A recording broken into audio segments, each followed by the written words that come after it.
once that he could not convince Sergius not to listen to Barnabas and Paul, then he began to try to bring accusations against Barnabas and Paul. Mm-hmm. Let me share this right here with you, my beloved. The enemy will always try to destroy your character. Because guess what? People don't even have to ever see you, but they can hear something about you, whether it's good or bad, and they already made a judgment upon you before you even walked and they laid eyes on you. That you've been stereotyped, whether if it's because of the color of your skin, your family background, or what someone said. It could be something good. And because what someone has said, and they put you way up there, and then when a person realizes who you really are, you've been dropped as a very big disappointment. So the enemy going to always going to try to attack your character and going to try to get people to think that you're not who God say who you are. Listen here. Quit trying to promote yourself. Y'all need to hear this. Amen. It's not your responsibility to convince folks what God is doing in your life. It's your responsibility to live the life that you have within your life, that God has placed in your life. And I don't care how holy you live, somebody still going to say something bad about you. Okay? I don't care how rotten a lifestyle you live. When you die, somebody going to say something good about you. I mean, that's just how it is. You know? And so the best thing is be true with yourself. Be true with yourself. Now look at everybody in here will want someone to say something nice about them. We do. Mm-hmm. I don't know. Well, as long as the Lord, no. Now, let's keep it real. But what I'm saying, do not fabricate your identity based on what people say about you. Because what they say about you now, I'm not talking about tomorrow, but 5 minutes later, they may have a different thought or feeling about you. So you need to realize who you are and whose you are. And even though when time changed, people thought and they viewed change about you, whether it's good or bad. But look here, but God, he's still the same yesterday, today, and what? Forevermore. And so you must realize no matter what, even when you have fallen, people would talk about how you fell, but they would not extend their arms to pull you up. You need to remember who would never change in your life. Are you hearing what I'm saying? And see, sometimes we build our notoriety on the wrong thing. We need to build our notoriety on the word of God and the faith in God. The saints have always said, my hope is built on nothing less than Jesus' blood and righteousness. Mama had me and did a great job. Daddy was right there for me. But my faith is built on nothing less. I cannot derive all of my ins and outs on what mama say about me. What my brother can do for me, what my sister can do for me, what my job, my payroll can do. My faith must be in what God has done for me all of my days. Even when I didn't deserve for him to do anything, somebody say he's still blessing me over and over again. Hallelujah. I ain't a good job. I'm going to do it now. I'm doing all I can do, but means I ain't doing a good job. Mm-hmm. But still, I let God. I said, God, help him to leave me alone and do what I'm supposed to do. Mm-hmm. I know I'm doing the work of God. Please God. And I know that my life I'm a job. But I ain't please on that man. I'm going to please God. Mm-hmm. And there's nothing wrong with this saying that, well, what is it that I can do that can help meet your approval? I did it. I did all that. Mm-hmm. And every now and then he showed the other head. Okay. You know. Yeah. But the thing about being Christian is that we as Christians, we have to walk through the mud, right? Mm-hmm. And when we're walking through that mud, we have to be proud and happy about We walking through the mud. So when people look at our lives, how you do that? How you do that? And because you're walking through, that's what we're doing. That's carrying our cross. Yeah. That's part of carrying our cross. It's not about them. It's about you. And about God, the God we serve. Yeah. That's what it's about. And I agree with that. And the thing about it, that it's one thing that people see how much we love the Lord when things are going good. Yes. But how do you really show your love for God and God's people when things not going good in your life? That's right. When most time, that's when the character of God in us is tested. Yes. When we're going through. Mm-hmm. Amen.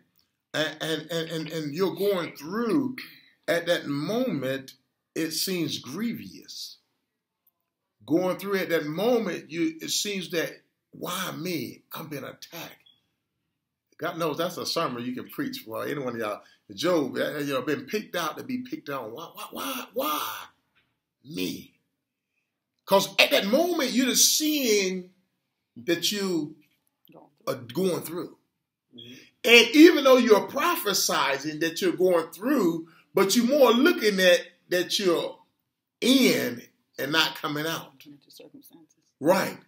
And within the midst of that, as Brother Keith said, it's a character thing that you begin to develop, and you begin to develop another type of perspective in a relationship with God as you're going through. Because you realize that if you don't bring me out, I will not come out. If you don't keep me, I cannot be kept.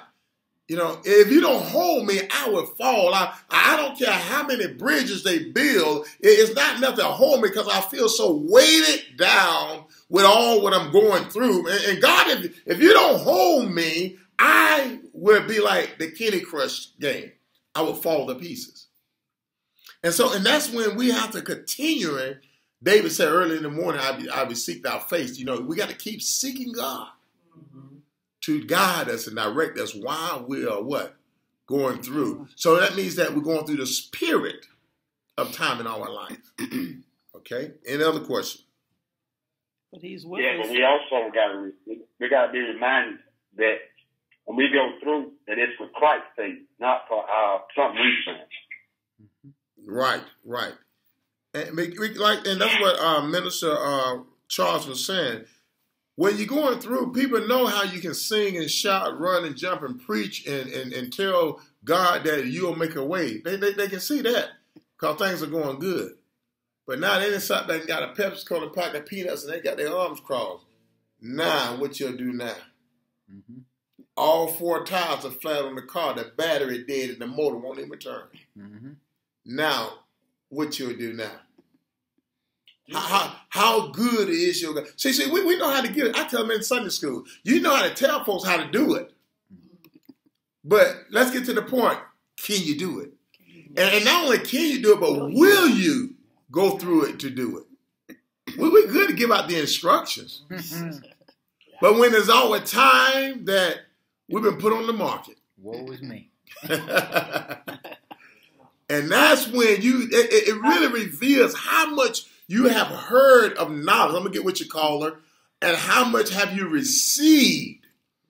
Because you can hear a whole lot, but if you hadn't received what you heard, you're not going to be able to produce when test time comes. Caller, you can come on. May I say something, Pastor? Sure.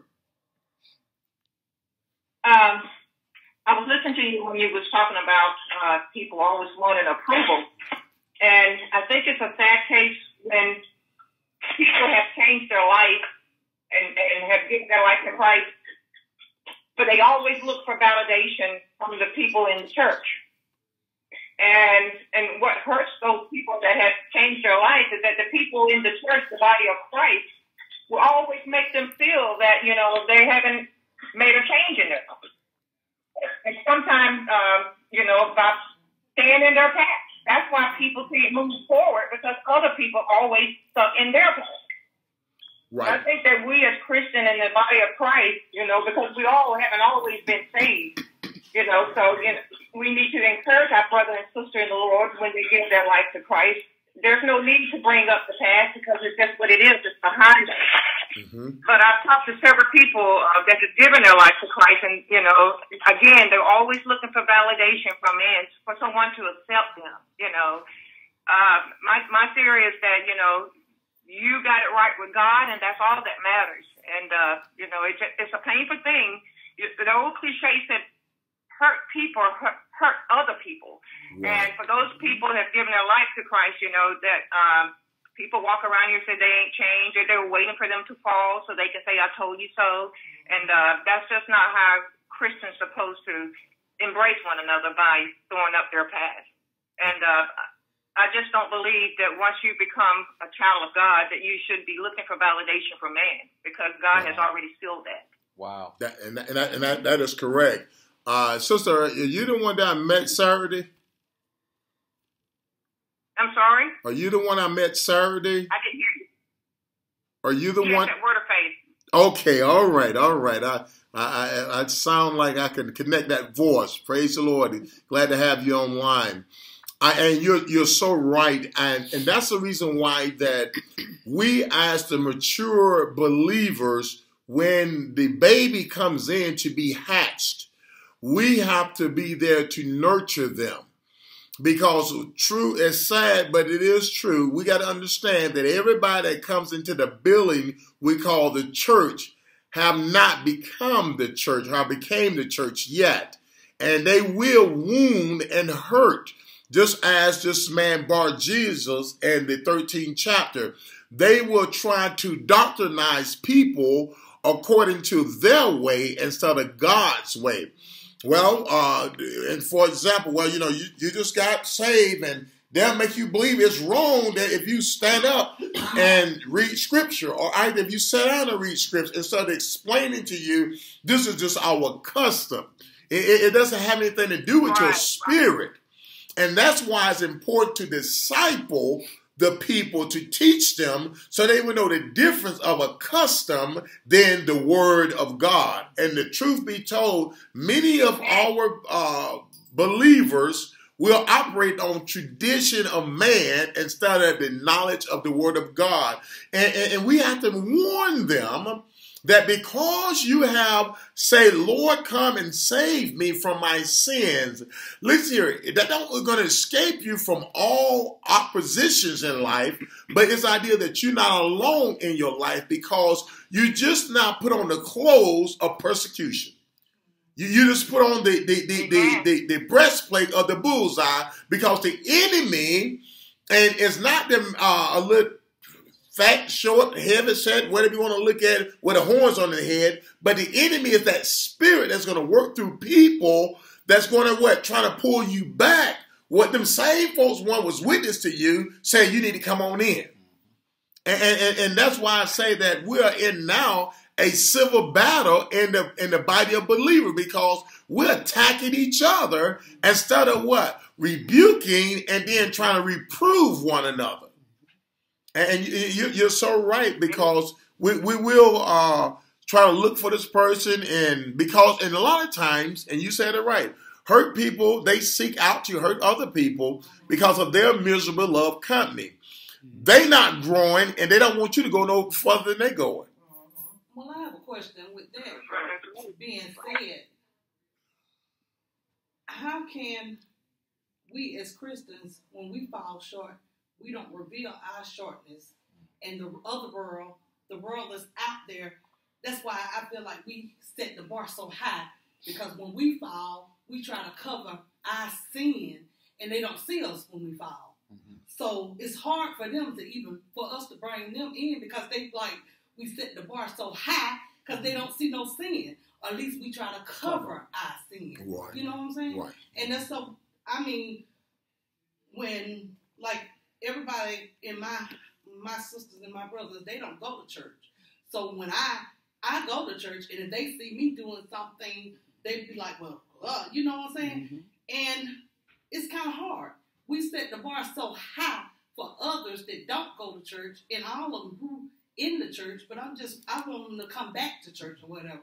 But it's so hard that we cover our sins up as Christians and they don't see it. Right.